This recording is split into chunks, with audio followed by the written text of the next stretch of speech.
Now with the Eagle game coming up here in just about a week and a half, and I'm wondering where would they rank amongst the great NFL franchises if they are able to pull this off, if they're able to reach this type of peak, a three-peat in the Super Bowl era, something that has not been done before. A couple times 3 and 4 years, but never 3 in a row. And if you want to count the Packers because they won in '65 as the last championship before the merger, fine. But there's something to be said about reaching this type of peak and where the Chiefs would now rank amongst the great NFL franchises alongside, probably a little behind, honestly, the Packers and the 49ers and maybe a little bit of the Patriots. But, the Steelers, the Cowboys. Another team we haven't brought up yet is the New York Giants. New York Giants, a team that is alongside basically the Bears since the 20s. The Giants have been winning championships. They had droughts the 60s through the 90s. But once Parcells got in there, they won 2. They won championships. This is a team that won 4 Super Bowls, including one of the most important Super Bowls in the history of the NFL, and beating the undefeated Patriots. Right. So in 07 with Coughlin. So another team that, yeah, the recency bias does not look great. Same thing with the Dolphins, but over its history, it's pretty storied. And a lot of Hall of Famers have played there. The best defensive player of all time played there. And some of the great coaches of all time. So the Cowboys, not the Cowboys, the Giants another team flirting with some of the best franchises in NFL history. Another team that's probably hanging around there. I don't know if that's where you put Kansas City. The Giants have done it. Championships with Steve Owen back in the 30s. They did it with championships in the 60s before the merger.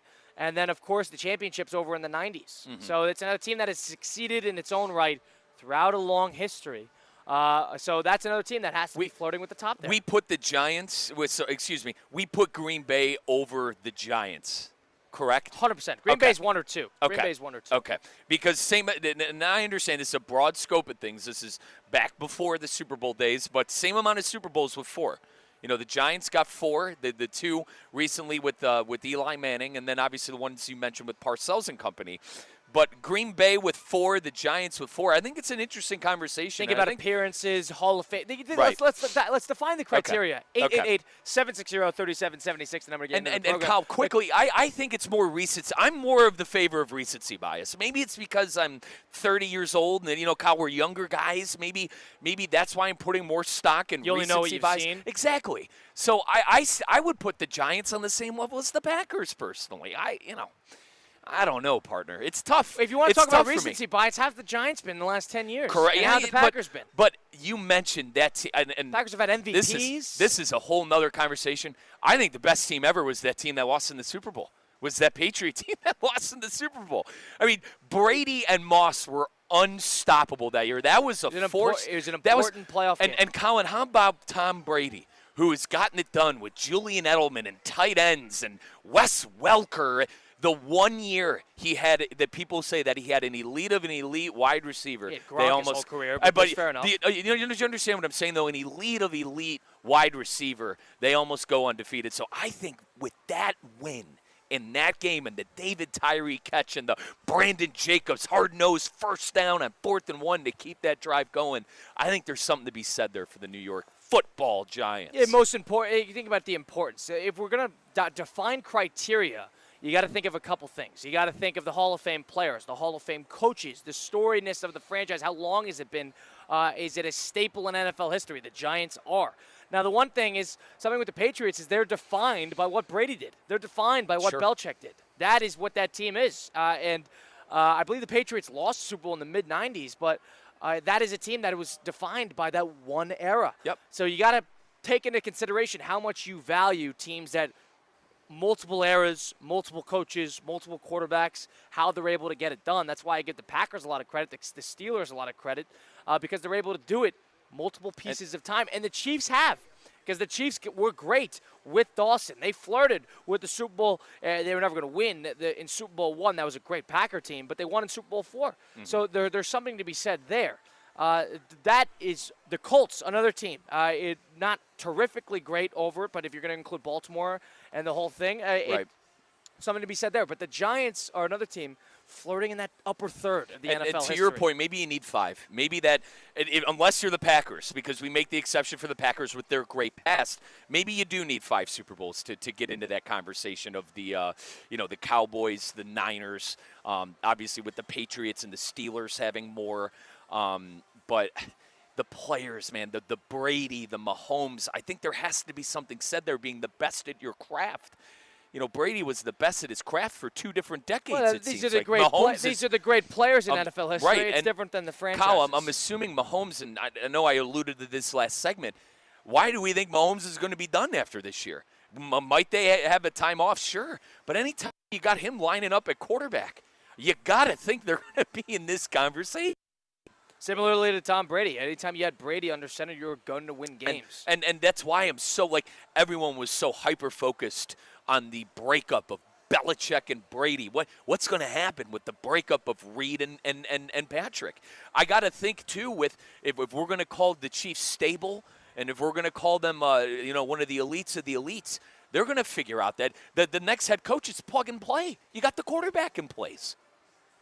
I don't want to downplay Reid too much, but that's part of the reason, a la Bill Walsh with the Niners.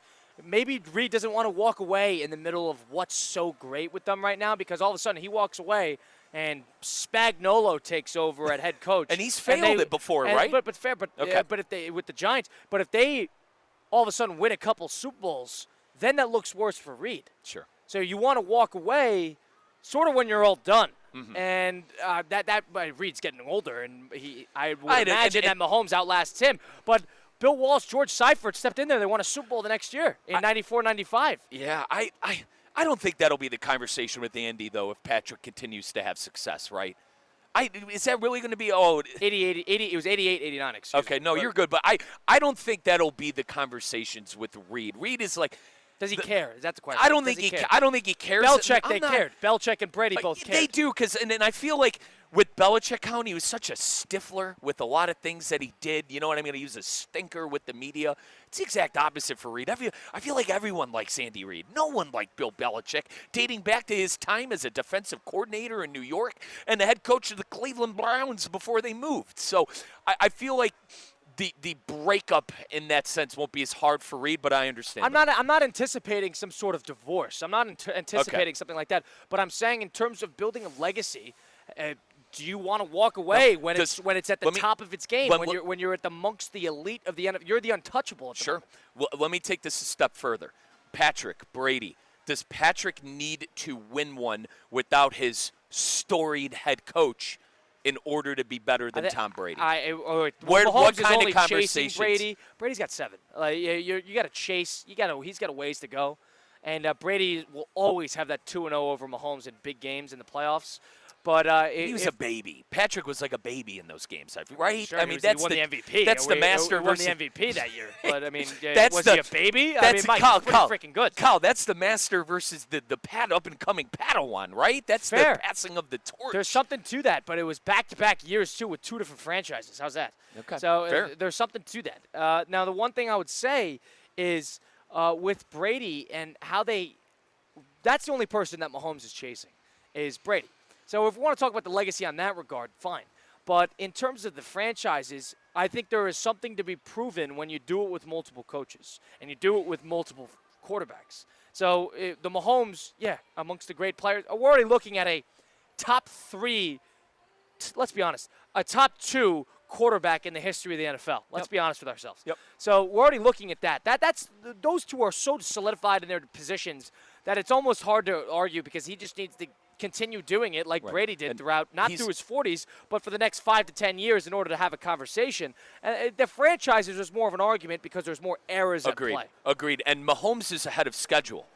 He's way ahead of schedule. He's ahead of schedule than that's Tom not what was. That's not what made Brady great. What made Brady great is he was consistently doing it for 25 years. The longevity. That's why Brady was great. Right. Brady was not great because he lit the world on fire for 10 years and then he fell off a cliff. Did you know an NFL without Brady? I mean, I think I went a year. I think I went a year without Tom Brady being in the NFL. It's similar when they had Casella quarterback and they won 11 games. Brother, that was a year after, I think. And it's similar with like LeBron too. You know, LeBron has been in the league longer than some, older 20-year-olds have been alive. It's all we've known, right? Brady was all we knew of the NFL for so long. Patrick has a chance to do the same thing. Got to continue doing it. Got to continue making his impact known. But if they're flirting with that three-peat,